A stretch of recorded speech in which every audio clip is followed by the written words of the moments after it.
Hey guys, it's Alex, and today I'm here with the Under the Influence of Booktube tag. This was originally created by a book olive, and I was tagged by Bobby Reads Much. I will link both of their videos down below. The questions are all long, so I will be reading them off my computer, which is off to the side over here, so that's why I'll be looking kind of down and over when I'm reading them. The first question is, what's a fantastic book you read off the recommendation of another booktuber? And oppositely, what's a book you were talked out of reading because of a booktuber's review? So, for the first question, I have two books here. There've been a couple, but I just think these are two of the standouts for me. The first is All the Rage by Courtney Summers. I don't know who specifically talked about this book. I just remember it came out in 2017, I think, and a number of people were talking about it. And I just picked it up because I was like, I like books that deal with rape culture. I like, YA contemporaries that are more issue driven. And I picked it up and it was wonderful. I gave it 5 stars. It was just amazing. Sadie isn't on this list just because I didn't pick it up because of another booktuber. I picked it up because I read this book so much, but this book definitely came from Booktube. And the other book I have is The Radium Girls by Kate Moore, which was a more recent read. I read it in August. This was wonderful. I do remember that I saw specifically Kath Elizabeth and Justin from Triumphal Reads discuss this book, and they both really loved it, I think. But it sounded wonderful. I definitely got it from Booktube and then just saw it in the library and picked it up, and it was another 5-star amazing read. As for books I was talked out of reading, I don't think I have any. There have definitely been books that don't sound like my kind of thing, but weren't books that I was already planning to pick up. I don't get talked out of books by other people's reviews just because I know perspective is such a big thing and people have very different opinions. There are books that I love that other people hate, and then books that other people love that I hate, and that's fine. We all like different things. So I don't tend to let other people's negative thoughts talk me out of reading a book.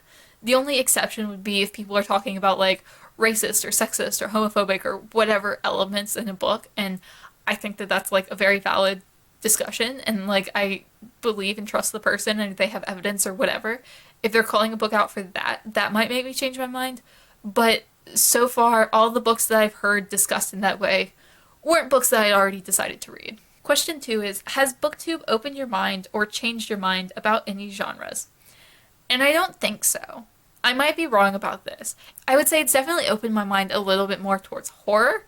I still haven't read any horror novels, but I definitely plan to, and I follow a number of booktubers like Jason's Weird Reads, Joni Reads, people like that who do read a lot of horror and just talk all the time about how wonderful it is, and that definitely makes me want to give the genre a try, so I plan to. But in general, I already read so many genres and such a wide variety, and I did before Booktube as well, that I don't think it's really changed my mind on anything else. Question 3 is, how much time did you spend on YouTube before Booktube, and how much time do you spend on it now? The first answer is not much. I never really watched anything on YouTube. There were no YouTubers I followed. I would look on it occasionally for random stuff, but I didn't sit down and watch YouTube. Now it's a lot. I spend all my spare time on YouTube, watching stuff and making my own videos and all of that. I spend so much time on YouTube now, both Booktube and otherwise, although it's 95% Booktube with a couple other channels thrown in. But yeah, I never used YouTube as anything apart from I want to listen to this song, let's look it up on YouTube. And now it's just my life. And question 4 is, how many books did you read per month/per year before Booktube, and how many do you read now? This is kind of a hard question for me to answer because when I was a teenager, I read a lot. I would say probably about 150 to 200 books a year on average for all of high school probably. And then I didn't read anything in college. And then I started reading again after college for a few months, and then I joined Booktube. So it's I don't have really a good time period to say did I read less or more, because I did read so much in high school and that was my regular reading, and then college it kind of just stopped everything because college was just all consuming and soul crushing. I would say that I do read a little bit more now, although probably not much, just because I do want to read more, so I have content and I want to talk about these books, and it's just an extra exciting push to be once you finish this book you can discuss it with other people, and that's always so much fun. But I don't think it's changed too much. Question 5 is, has Booktube affected your book buying habits? And if so, are you pleased or displeased by this? I know a lot of people talk about how they buy so many more books because of Booktube, but for me that's not really true. I always bought a ton of books, and it's kind of the opposite for me. Like, Booktube has made me aware of how many books I buy in a way that I never was before. Before, if I went to my favorite thrift store and bought like a box of books every month, no one was really there to like notice or point it out or be like, hey, do you really need to buy 30 books every single month because you're reading like 10? And now it's like, then I'm on Booktube, I do notice that because people are like, wow, you buy a lot of books. And I'm like, wow, I do. And I started kind of tracking it, like not hardcore tracking it, but just keeping track of all the books I buy that I haven't yet read. And it's like, wow, I own a lot of unread books. And I always knew I did. It wasn't like the information was surprising. I just never had the specific numbers in front of me before. And now it's like, I own almost 500 unread books because I buy so many. And I'm not upset at that. It's just I never noticed it before Booktube.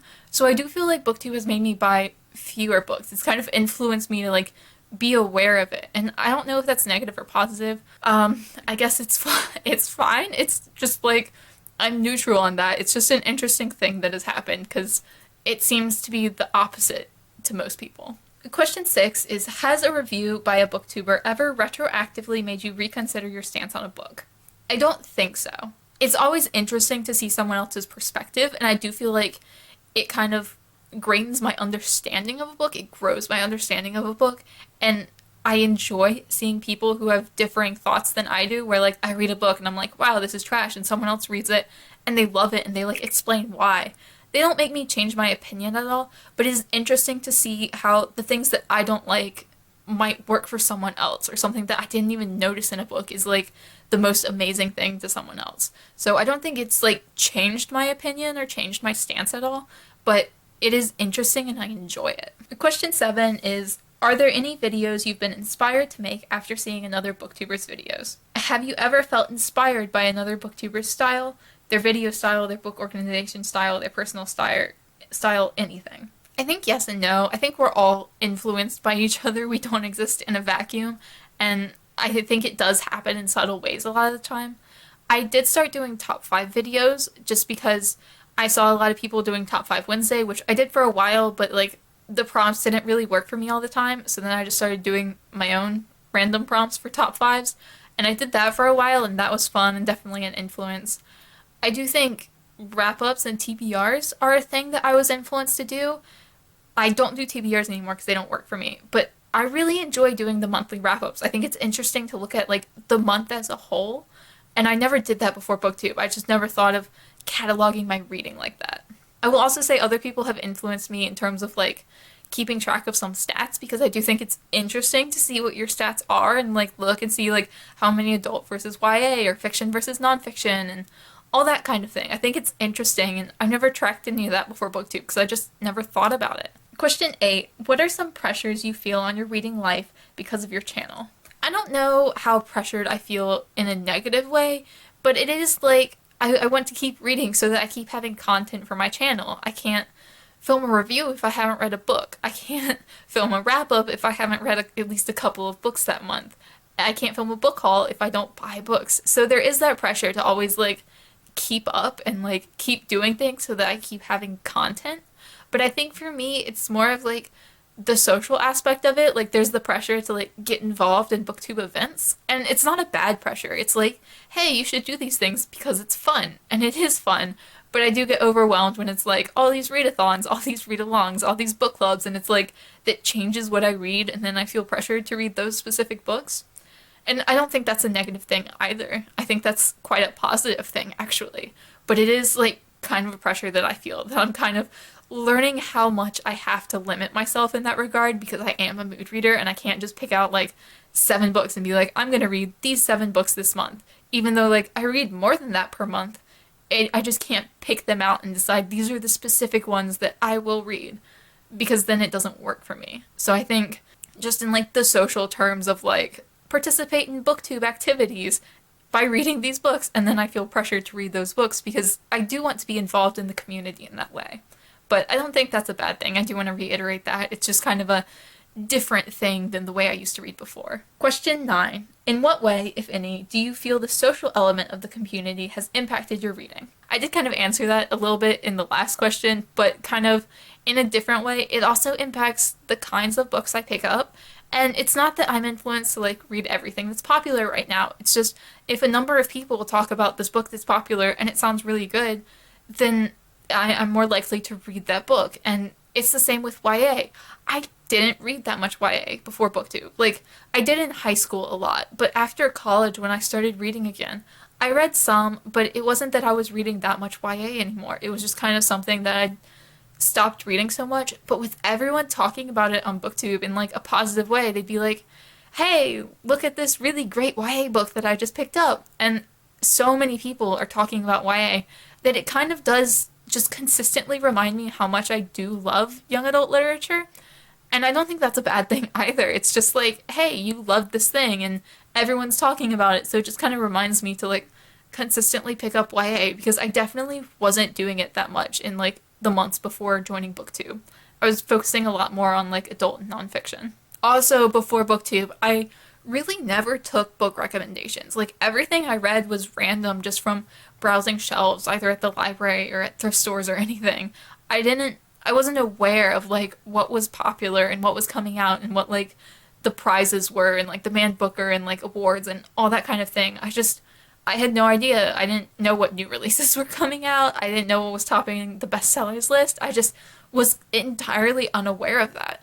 And it still doesn't influence my reading too much, but I do have a much greater awareness of like what is going on in the publishing world and all that kind of thing now since joining Booktube because other people are interested in that and do talk about it. And it does influence my reading, at least in small ways. And then the second part of question 9 is, do you think about books differently since joining? And I don't think it's too differently. I was always kind of more of an analytical reader anyways, but I do think I pay closer attention because I do want my book reviews to be more in depth. I wasn't actively doing book reviews before, so like while I would still think about the book in the same general way, it's definitely more in depth now.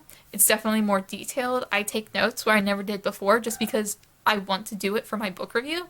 And it doesn't change it too much. I haven't done like a 180. It's just like it's honed the way I read a little bit, and I do pay a little closer attention.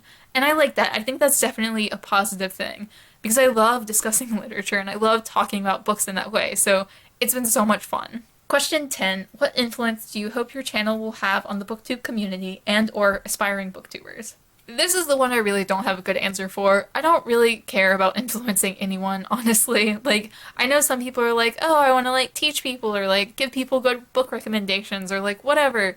And I don't care. Like, I'm here because I want to talk about books. Like, I'm here for a very selfish reason. It makes me happy. If my channel does not make other people happy, I really do not care in the slightest. And I don't mean that in a rude way. It's just like, I love to talk about the books I'm reading, and Booktube gives me an outlet for that. I'm not trying to enlighten anyone or help anyone else in that way. It is fun when people like take my book recommendations. I love that, but I'm not like actively trying to influence anybody. I like to talk about the books I'm reading, so I am. And then, of course, tagging people. I'm going to tag Nikki from I Read Past My Bedtime, I'm going to tag Larissa's Reading, and I'm going to tag Charlie Book, who all three have absolutely lovely channels who I definitely recommend checking out, and they will be linked down below. As always, thank you guys so much for watching, and I will see y'all again soon.